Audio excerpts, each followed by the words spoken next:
consensual non-monogamy is the opposite of cheating and infidelity. It still can exist there as well as in any monogamous relationship, but it's really that lying or dishonest, that lack of honesty that really sets that apart.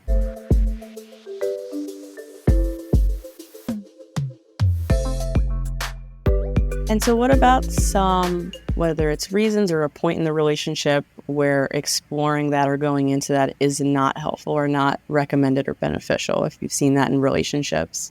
I think there's a number of reasons why it could not work out well. I think people who may already be like pretty high conflict and are disconnected, I think starting off with disjointed communication in the relationship and low emotional intimacy. I think all of these, to go into consensual non-monogamy in any of these forms, you really need such a strong foundation. You need to have like your communication on point. And of course, it's okay to have some hiccups every now and again.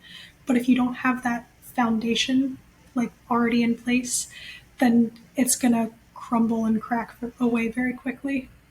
Yeah, that's a huge one, right? Is communication, as I learned through this process too. And for couples or, the relationship structures where it's consensual non-monogamy, the communication and honesty and trust and respect, I found, is a lot of times at such a higher level than a lot of relationships in a monogamous relationship, because in order for this to work and be beneficial for everybody, which makes it consensual, is that you constantly have to be communicating and communicating in a very safe and effective way and being really open and honest. With that honesty piece is so crucial. That is, if you cannot honestly communicate with one another and you're still holding things back from your partner, then you're not going to be able to articulate your boundaries very clearly. You're not going to be able to advocate for yourself and your partner when you need to maybe restructure things at points. So making sure that abundance of communication and abundance of honesty is so important. Absolutely. And being comfortable with hearing things that don't make you feel good. Yeah.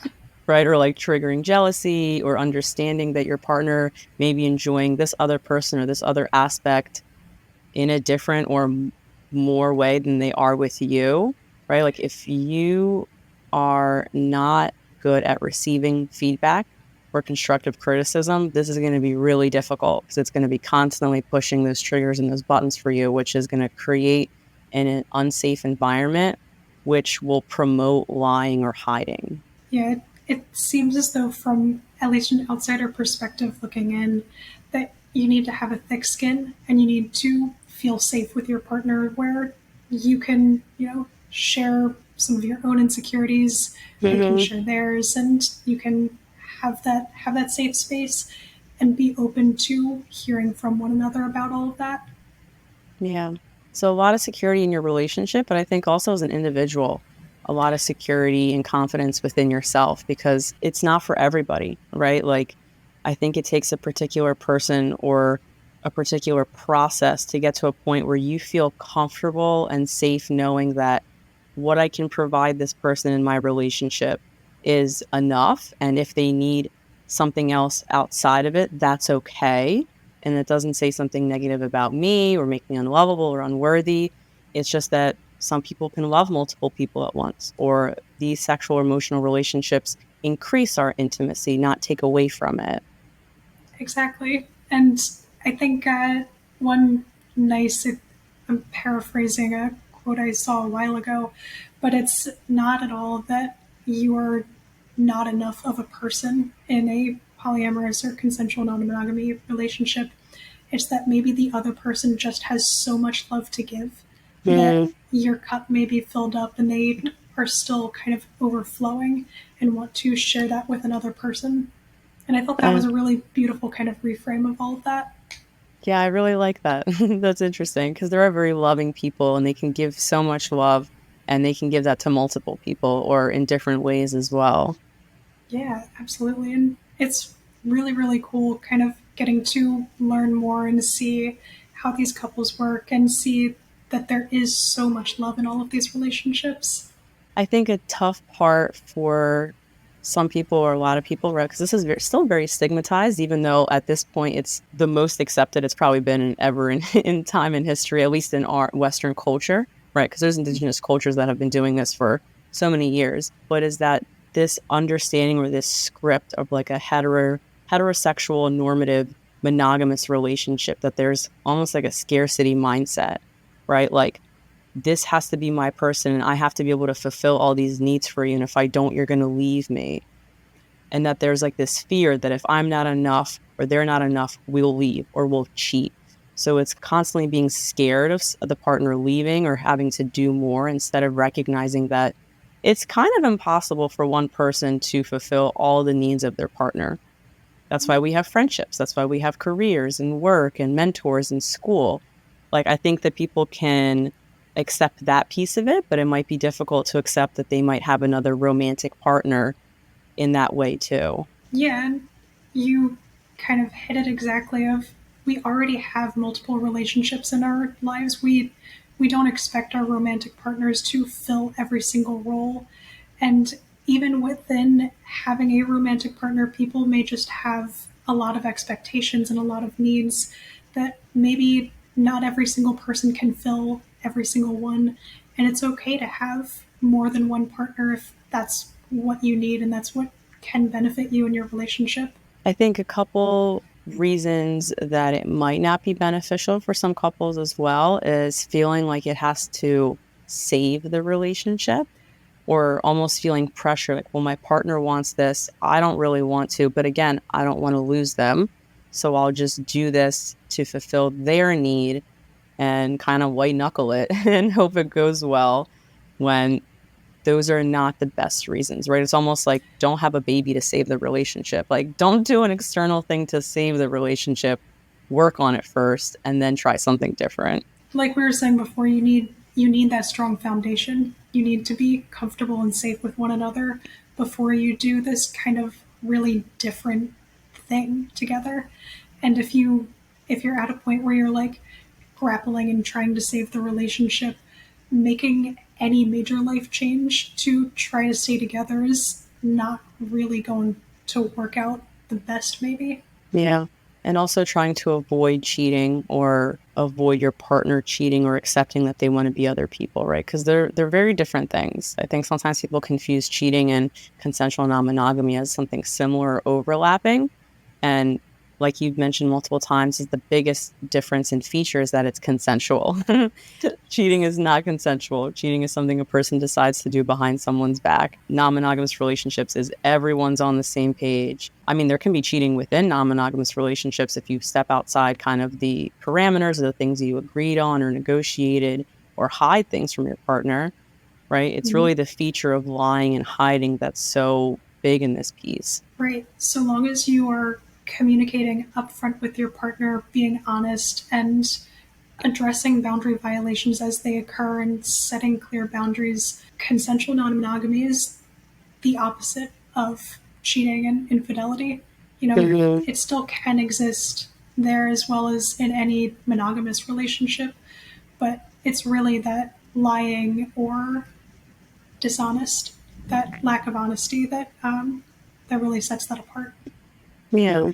And so, what are some kind of struggles that you've seen or challenges for individuals or couples within non-monogamous relationships? That generally it works, right? But as any relationship, friendship, family, romantic, there's going to be some struggles, some common ones that you might have seen pop up. I think the biggest one that I've probably seen has been boundary communication from like the jump, making sure that you have like a clear cut kind of set of rules, making sure that everyone is aware, agreeing, and consenting to those rules.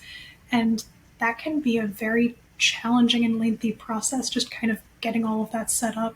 And that might hit on some soft spots for anyone in that relationship of because you're talking about really intimate details of okay, so do you want partners to be in our home, yes or no? Will they interact with our children or families, or how are we going to navigate different social situations? there's so many complex questions that people may not have even considered yet. And kind of ironing all of that out as early on in the process as possible can really set you up for success going forward. But that is a difficult process that I've helped people with navigating and kind of going through, which has been really exciting and interesting.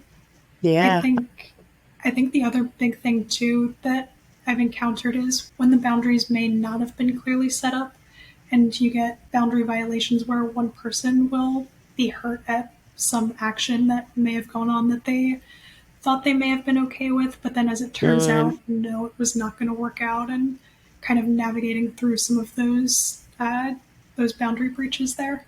yeah, so that's an interesting one because it's almost like you got to set up all, I don't want to say the rules. I mean, some of them are rules, some of them are parameters, like agreed upon things. And you really have to be thoughtful, right? This isn't like, okay, go see somebody and let me know how it goes and have fun. I mean, you could do that, right? Some people do that, but then they kind of run into these issues where, all right, well, how are we going to handle it in this circumstance? Or how's it going to feel if someone we know finds out? Right? Or if it becomes more than just emotional or more than just sexual. And what you're saying is really important is that even if you agreed upon it, thinking that that's how you would feel in theory, and then it actually happens, you're like, I don't like how that felt internally. I don't know if I want to continue doing that, and having to renegotiate and rediscuss this again and being able to share what that felt like for you and why it felt that way. And deciding, okay, is this something I just need to process to work through and then I'll be okay? Or, you know what, I don't think this is a good part of the parameters anymore. It is very like clear cut, and I think one way that I almost think of it is kind of like you're creating a living contract between within the relationship, Mm-hmm. where you kind of go through and answer these questions, and then as needed, you go through and revise and add things, take things away when different situations crop up, when new things, new people may enter the relationship. Mm-hmm. And I think like it may sound a little silly, but the idea of that contract can be helpful in just being so clear with everything. And it yeah, it can be helpful for the communication to have that like extremely explicit like that. Yeah, I don't think it's silly at all. Yeah.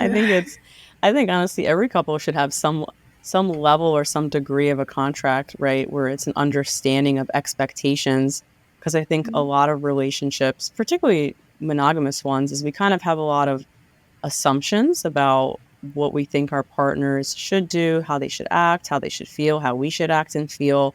And then things come up that we didn't talk about, we didn't think about, we thought we'd be on the same page. And then we're faced with it like, oh shit, we're not on the same page at all. And it's kind of no one's fault because neither of us talked about it. So we wouldn't have known that to begin with. So I think it almost sounds like having a weekly check in or a consistent check in of, okay, this is the structure. How do we feel about this? Maintaining that. Has anything come up in between? Like, do we want to change anything? Do we feel good about it? And just consistently talking.